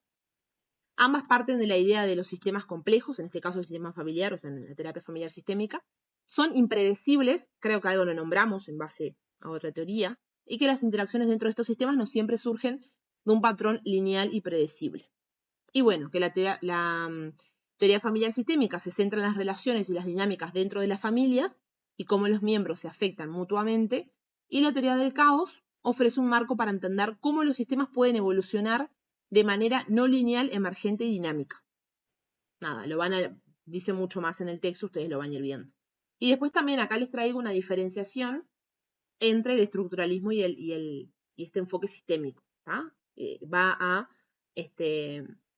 negar todo lo que es una estructura. Cuando hablamos de sistema, no lo pensamos como una estructura como desde el estructuralismo, sino desde otro lugar. De hecho, ahora cuando estaba pasando en limpio, arrancamos el capítulo 2 como el concepto de familia, ¿no? Como el concepto de sistema familiar, y habla de estructura organizada, pero no la estructura en el sentido rígida de la palabra, ¿no? Si no hablaríamos de un sistema cerrado. Hoy les decía que en realidad la familia es un sistema abierto, y lo que puede ser estructurado pueden ser estos conceptos de rigidez en la familia, por ejemplo, ¿tá? No importa, les aclaro eso porque van a ver que acá niega el estructuralismo y cuando bajan dicen es un sistema abierto, una estructura organizada, ¿tá? El capítulo 2, a ver si lo tengo abierto acá. Bueno, el capítulo 2 es el que arranca en el otro texto, ¿no? Nosotros estábamos en el de Vidal, prólogo y capítulo 1, que está todo este choclo, pero después vamos a ir al otro, que es el que está abajo, enseguidita, acá en Eva, conflicto psíquico y estructura familiar, de la 2 a la 5. Hoy vamos a dar lo que nos queda nomás, que no es mucho. ¿Vamos bien, chicos? Sí. Bueno, esto primero que dimos, que es el prólogo y la introducción, son como 40 páginas. Está como súper sintético. Pero ya les digo, ahora nos vamos a fijar, pero más de esto no, o sea, del capítulo de introducción, no creo que necesiten. Ustedes, cada uno, obviamente toman sus decisiones. El resto, ¿cómo viene? Bien. Euge, ¿quién más sigue? Fanny, no sé si sigue, si sigue Sigo manejando la acá, pobre. sigo manejando y sigo ¡Ay, acá, Fanny! escuchándote. ¿A dónde vivís? No, tuve que ir al Pinar a buscar a mi hija. Entonces de la facultad me fui al Pinar y ahora estoy pegando la vuelta. El ser madre. ¡Ay, lo que me espera! Sí, lo que te espera. ¡Ay, ay, ay! Bueno, qué bueno también que tengamos a Fanny, que es madre, porque mucho de esto está vinculado a este vínculo que a veces hasta que no se está dentro parece no entendible. Sí lo pueden entender perfectamente, pero a veces uno como que lo va viviendo y es tremendo. Yo pensaba que entendía a mis pacientes embarazadas y ahora me doy cuenta que no les entendía un carajo, porque ahora sí las podría entender mejor. Bien, chiques, seguimos un poco más entonces en el capítulo 2. Acá empieza más lindo el texto, no les voy a mentir. Acá es una lectura linda que trae muchos ejemplos. Yo voy a ver si me acuerdo de algunos, si no, ya les digo, cuando lo vayan a leer van a encontrar. Pero nada que ver el primero, es un embole. Bien, volvemos a repetir, el sistema familiar es un sistema abierto, una estructura organizada de individuos que tienen entre sí vínculos estrechos, estables, que están unidos por necesidades básicas de supervivencia, que comparten una historia y un código singular. Acá hablamos del sistema familiar, ¿no? No hablamos de un vínculo o una interacción. Acá ya estamos hablando de una estructura, como decía, donde hay una organización, donde hay vínculos estrechos y estables, se mantienen en el tiempo. Por eso también cuando hablamos de, bueno, hoy traíale un ejemplo de una separación, bueno, papá y mamá se separan, pero vamos a ser familia toda la vida igual, porque hay un vínculo ahí que los une. Por eso a veces hay tanto problema también. Es un quilombo la separación. En lo de compartir una historia y un código singular tiene que ver con los valores, las creencias y todo esto que ya hemos nombrado.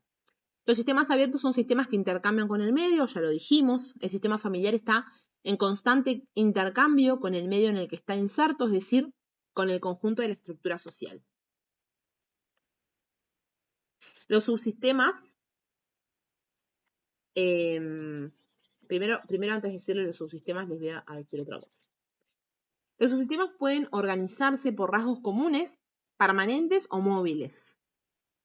Y por lo tanto, en términos de estructura familiar, podemos pensar subsistemas organizados por pertenencia generacional, por sexo, por determinados intereses, como el deporte, la música u otros. Es decir, dentro de la familia pueden haber subsistemas que son móviles, por ejemplo, porque tenemos el grupito que es de Peñarol y el grupito que es de Nacional, ¿no? Es móvil, porque en realidad no es que puede ser, sí, que sean de Peñarol y de Nacional toda la vida, pero que se van a juntar en determinados momentos, como puede ser un clásico, ¿no? O hay compinches que les gusta el rock y siempre van a un recital de rock y otros que se quedan en la casa. Eso como móvil. Pero acá lo permanente, lo que se va a mantener durante el tiempo, va a ser, o sea, durante el tiempo que esté sin cele parental y el fraterno, que ahora les explico, lo que hablaba hoy, ¿no? De la estabilidad. Va a ser el conyugal, el parental y el fraterno. Seguramente han escuchado estas palabras. El conyugal capaz es lo más conocido. Bien. Algo de esto preguntan en el examen. Sí, claro. Es que acá en el capítulo 2 no hay cosa que no le pregunten. Sí, O sea, me acuerdo, sí. ¿está? Van a haber un montón de estas, seguro. Ustedes, quienes están conectados ahora, ¿pueden quedarse 15 minutitos más? Yo sí. ¿Está? Así podemos Sí. cerrar un poco. ¿Está? Y bichamos las preguntas que les dije para prepararnos para mañana, ¿está? Bien. Todo sistema familiar hay 3 subsistemas que son estables, que son estos, ¿no? Conyugal, parental, fraterno. Conyugal, pareja, hombre, mujer. Chicos, no fui yo, fue el texto. Vidal dice que una pareja es solo hombre-mujer. Yo sé, y ustedes saben que hoy en día pueden ser 2 mujeres, 2 varones, ¿no? No es algo que yo inventé. Pero bueno, está como vinculado así como legalmente, digamos. Cuando hablamos de lo parental, la pareja puesta a ser padre y madre. Puede ser que nunca sean un sistema parental, un subsistema parental, cuando no tienen hijos. Y fraterno es el sistema hijos-hermanos. ¿Ah? Siempre vamos a ser hijos, pero no necesariamente vamos a ser hermanos. Eso también cabe aclarar. Los subsistemas tienen entre sí relaciones, ahí lo puse, tienen entre sí relaciones de implicación, contrariedad y contradicción. Ahora en la siguiente PPT yo les voy a explicar cada uno. Madre-hijo, implicación. Madre y padre, contrariedad. Padre-hijos, contradicción. Cada subsistema configura un tipo vincular, vínculo de alianza, de filiación y de consanguinidad. Ahora también vamos a ver cada uno. Y van a ver que en esta parte del texto trae un montón de características del sistema familiar, pero va todo mezcladito. Por eso es una especie de punteo y no es como conceptual, ¿no? Algunas cosas y otras no tanto. Cuando las exigencias de los subsistemas entran en colisión, en conflicto, uno de ellos puede ser lesionado. Por ejemplo, el sistema conyugal desdibuja el parental. Lo que hablábamos hoy de una separación, papá y mamá están separados. Ya no concibo a mamá y a papá como un sistema único, sino que es papá por un lado y es mamá por otro, formando parte de otras familias, porque puede pasar también. Cada individuo está en equilibrio con más de un sistema a la vez. Ejemplo, las exigencias de desarrollo profesional de la mujer puede estar en oposición con las que tiene como madre. Esto de el equilibrio con más de un subsistema nos atraviesan a todos como dentro del subsistema como sistemas individuales. Como trae esto de, bueno, ¿qué hago? ¿Termino la facultad? ¿Termino de criar a mi hijo primero? ¿O espero que tenga 15 años para que sea más independiente? ¿O lo hago ahora? Bueno, todo eso que se pueden preguntar. Acá lo trae como ejemplo de madre, pero puede ser un ejemplo de padre también, ¿no? De mover ciertas prioridades en base a la crianza de los niños. Bien, creo que no desarrollé acá ahora que estoy viendo. Vínculo de alianza, afiliación y consanguinidad. O capaz que está más adelante y no me acuerdo ahora. Bien. Desarrollemos un poco más lo de la implicación, contrariedad y contradicción, que puede ser que también ande por ahí en alguna pregunta. ¿De qué hablamos en la interacción familiar como implicación? En las familias cada miembro está implícitamente vinculado a los demás. por los que sus comportamientos y emociones pueden desencadenar o reforzar ciertos patrones dentro del sistema. Por ejemplo, si un miembro de la familia tiene problemas emocionales, esto puede afectar el comportamiento de los demás, ya sea generando un conflicto o una respuesta protectora. Esto lo vemos constantemente. Contrariedad se refiere a la oposición o tensión que existe entre las diferentes partes del sistema familiar. Estas tensiones pueden ser el resultado de diferencias, de valores, expectativas, necesidades o comportamientos. En este sentido, la contrariedad no implica una contradicción directa, sino más bien una forma de resistencia o desacuerdo que genera conflicto dentro del sistema. Por ejemplo, a menudo las familias experimentan contrariedades cuando los miembros tienen expectativas contradictorias o cuando los roles dentro de la familia no están claros. Hoy hablábamos de estos conflictos que se pueden dar por un tema de jerarquía, ¿no? De ausencia.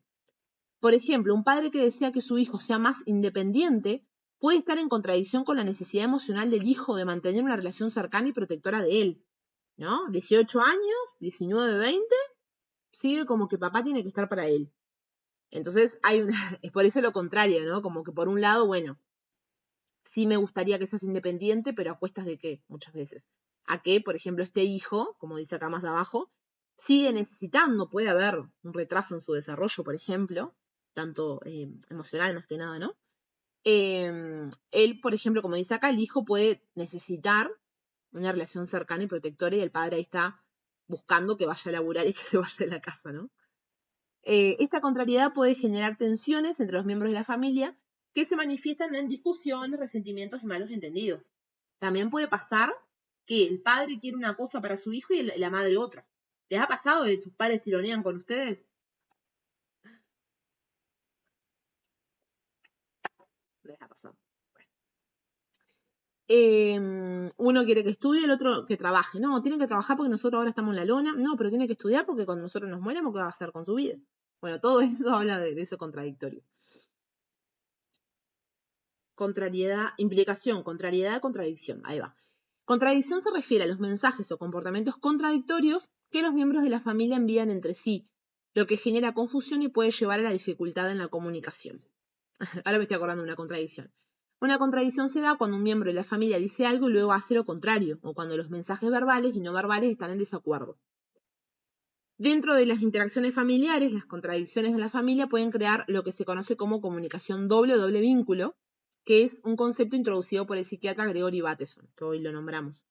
En un doble vínculo, una persona recibe dos mensajes opuestos que no pueden resolver, lo que genera confusión y angustia. Un ejemplo podría ser un padre que le dice a su hijo que debe ser más independiente, pero luego le muestra actitudes de sobreprotección y control. ¿Qué tema es ese? El niño no sabe si debe comportarse de una manera o de otra, lo que genera frustración y confusión. Bueno, esto mismo les iba a decir yo hoy, ¿no? De esta idea o objetivo que tienen los papás de enseñarnos a ser personas independientes, pero a la vez nos tratan como bebés. Es como, bueno, 31 años la Tati y que me estén llamando constantemente, che, ¿necesitas algo? ¿Pasa algo? ¿Cómo estás? No sé qué. Va más allá de una comunicación madre-hijo. A veces es como demasiada preocupación para mi gusto, ¿vieron? Bueno, y va más allá de las edades también. Eso cabe destacar. ¿Se dan cuenta más o menos por dónde va estas tres características? Sí. Bien. Acá voy a arreglar una palabra. Bien. Si seguimos con los subsistemas, vamos a ver algunas otras características, como por ejemplo los límites.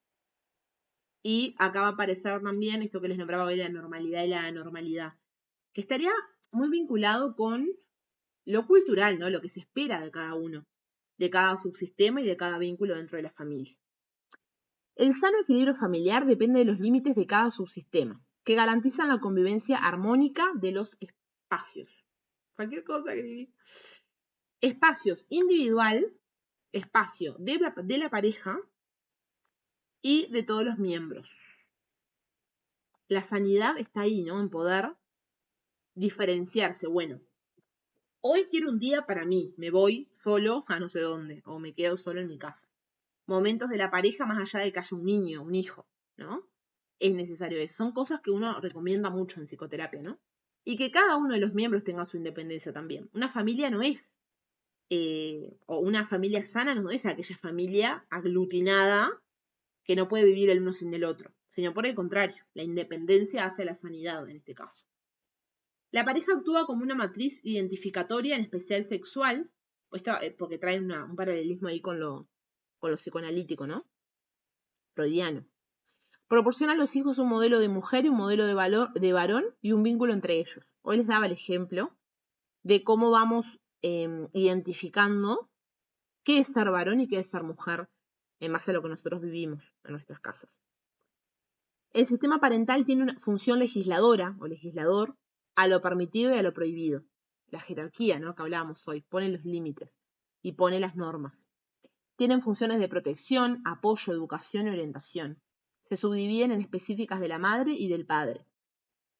O sea, papá de repente está más vinculado a la protección y el apoyo, a la protección, al cuidado, y tal vez el texto trae un montón de otros ejemplos, ¿no? Tal vez lo de la mamá está más vinculado a quien cuida a ese niño o a ese hijo cuando está enfermo, o quien se sienta a hacer los deberes. No digo, el texto no dice que no se dé al revés, pero sí hay cositas muy asociadas al ser madre y al ser padre. En el sistema fraterno, los hijos aprenden a intercambiar entre pares. O sea, ¿qué se logra cuando hay un sistema fraterno, ¿no? ¿Qué se logra dentro del sistema fraterno? Es que aprendemos a intercambiar entre pares. Muchas veces familias o parejas tienen más hijos porque dicen, si no se va a criar egoísta. ¿Nunca escucharon eso? Bueno, es muy común. Aprenden a negociar, a manejar la ayuda, la solidaridad, la competencia y la rivalidad. Todo, lo positivo y lo negativo que se puede dar. Y hoy hablábamos, cuando Leo trajo esto de, la familia como sistema abierto, ¿por qué no habrían familias cerradas? Y hoy les dije esto de los límites, ¿no? Vamos a ir viendo algo sobre eso. En toda estructura familiar existen límites del sistema total con el afuera, de los sistemas entre sí, o sea, los subsistemas, mejor dicho, y dijimos conyugal, parental y fraternal, y de los miembros entre sí, de cada uno individual. Límites son como fronteras, como membranas que separan los subsistemas y que separan a los individuos entre sí, y como reglas que dictan quienes participan en determinadas transacciones y cómo lo hacen. Transacciones son comunicaciones, ¿no? ¿Qué mensajes damos entre nosotros y dentro de los subsistemas? Los mensajes funcionan, los límites funcionan como reglas, por ende prescriben roles, ¿no? Un poco según los límites que hayan y cómo se manejan, va a tener cada uno su rol asignado. Bueno, vos sos el hermano mayor, vos sos el menor, vos sos el padre, vos sos la madre. Y tenés estas reglas o ¿cómo sería? Como estos objetivos, ¿no? Esto que tenés que cumplir en la familia. Además de claros, los límites tienen que ser flexibles, de lo contrario serían difusos o rígidos. Y acá ya nos trae estas tres diferencias entre los límites, ¿no? Flexibles, eso anótenselo por ahí porque es pregunta de examen. Límites flexibles, límites difusos o rígidos. Nunca un sistema cerrado. Los límites rígidos, por ejemplo, se ven en las familias desligadas. Se les llama familias desligadas cuando hay baja comunicación, pero alta diferenciación entre sus miembros. Está muy asociado. Papás, papá, mamás, mamá, hijo grande, hijo grande. Pero no hay comunicación. No se puede discutir. Un poco de militarismo, como les decía hoy. Y los límites de las familias aglutinadas, por ejemplo, son difusos, donde hay alta comunicación, pero baja diferenciación entre los miembros. Generalmente acá pasa de que otros miembros de la familia, sin ser padres y madres, tienen el rol de legislar, ¿no? De poner las reglas y de hacerlas cumplir. No están dentro de ese rol asignado más natural o más normal. Los límites estructurales permanecen durante todo el ciclo evolutivo de la familia, aunque puede surgir variaciones. Son límites permanentes y diferencian los subsistemas estables a los miembros entre sí. Durante su evolución, la familia normal, sana, ¿no?, tiene aptitud de cambio, puede adaptarse y legislar de nueva manera. Si se legisla de forma rígida, por ejemplo, legislar de forma rígida puede significar que se intenta con viejas reglas solucionar problemas nuevos. El sistema se vuelve disfuncional, no adaptativo y en general se torna patológico. Hoy se los dije, no me acuerdo bien para explicarles qué cosa. pero está muy vinculado esto de si podemos cambiar, si podemos generar, transformarnos. Creo que era con el feedback positivo y negativo. Si podemos cambiar, nos podemos volver a adaptar, por ende, vamos a tender a ser una familia más funcional y adaptada, ¿no? Y si no, patológica. En general, se dice que todos los sistemas están estimulados por el cambio. Dependerá de la flexibilidad o de la rigidez del sistema para adaptarse al cambio que pueda dar nuevas respuestas o mantenga las viejas. Pasa un montón, les va a pasar si trabajan en terapia individual, de muchos padres o hijos que detectan cómo los problemas persisten. Y uno, al indagar, bueno, ¿por qué será que permanecen los problemas, no? Y siempre está asociado con que al final siempre quieren hacer lo mismo, no sé. Porque mi madre pasa echando a mi hermano grande. Bueno, pero no sé, contame una experiencia, algo que te acuerdes. Porque siempre que hace esto lo echa. Y bueno, claro, se repite. ¿Por qué se repite? Porque justamente no hay una forma diferente de afrontar esos problemas. Y ahí es que se enferma todo, digamos. Bueno, voy a dejar por acá, chicos, esta parte porque no nos va a dar sino. Nos quedan 4 diapos de acá y mañana vamos a agregar el capítulo de Cohen, que va a ser todo salud y enfermedad, que ya algo hoy dimos, pero vamos a ir más en profundidad con eso, ¿está? Por mientras les voy a mostrar lo de las preguntas.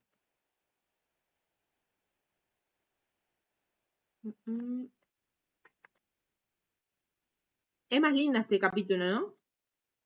Comparado con el primero.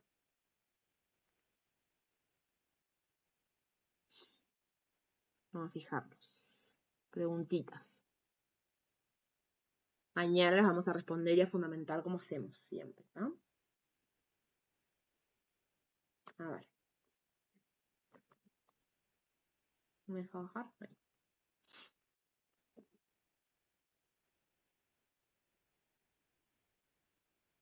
Bueno, en terapia familiar sistémica respecto a salud y enfermedad es el texto que vamos a dar mañana, ¿tá? Así que con ese texto vamos a poder responder las preguntas.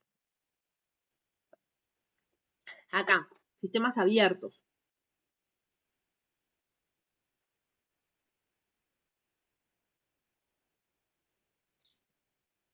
Los límites en la teoría sistémica. Tengo entendido que hay menos preguntas de sistémica. No sé por qué, si alguien sabe. O si es verdad. A mí me lo dijeron algunas veces. Las bases de la teoría sistémica. Miren. Equifinalidad, totalidad, abierto cerrado, circularidad. Hoy lo dimos.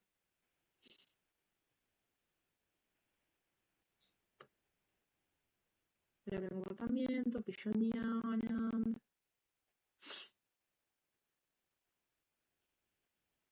Vamos a dar mañana algo de esto, interacciones complementarias. Hoy creo que lo nombré por arriba. Interacciones complementarias. Y está dentro de sistémica también. La teoría familiar sistémica analiza la retroalimentación negativa como, también algo lo nombré hoy en las bases, pero no lo dimos en la sistémica todavía. Concepto de equifinalidad del sistema. Respecto a salud y enfermedad, mañana.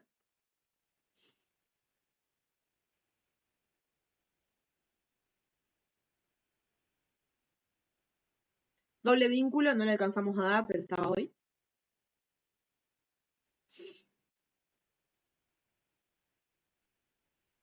Límites también.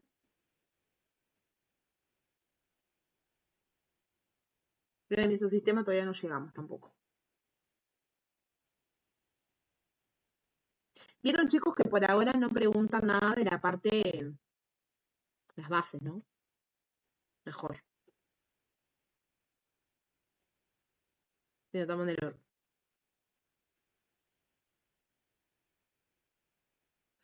Durante la constitución de la pareja se produce, también, hoy hablamos algo de pareja, pero puntualmente va más adelante. Teoría familiar sistémica, sobre las familias, las instancias legislativas y ejecutivas. Hoy hablamos algo de eso. Básicamente, las propiedades de los sistemas abiertos, homeostasis, circularidad, totalidad.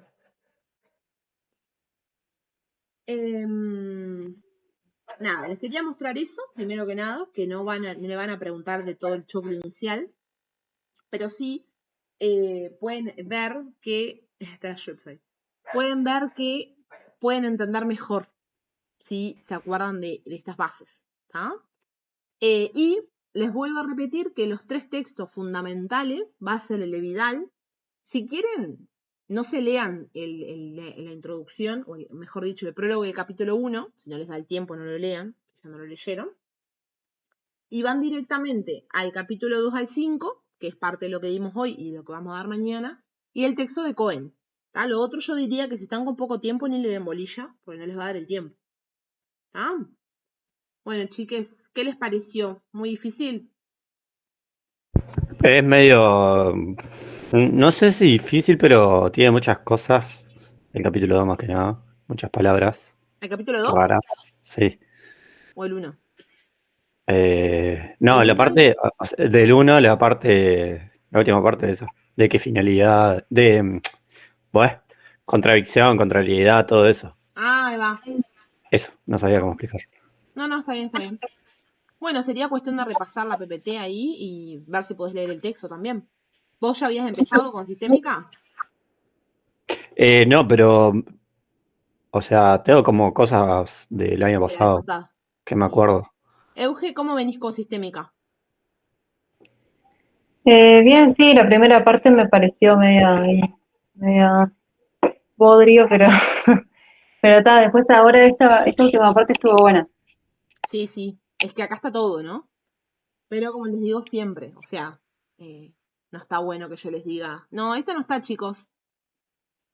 Es un poco ir viendo, o por lo menos ver en estos ejemplos de preguntas, pero quedarnos tranquilos todos de que si se les antoja preguntarles, no sé, 3 de las bases de la sistémica son estas, y si ustedes no leyeron nada, no lo van a asociar con nada. Entonces, poder asociarlo es importante también.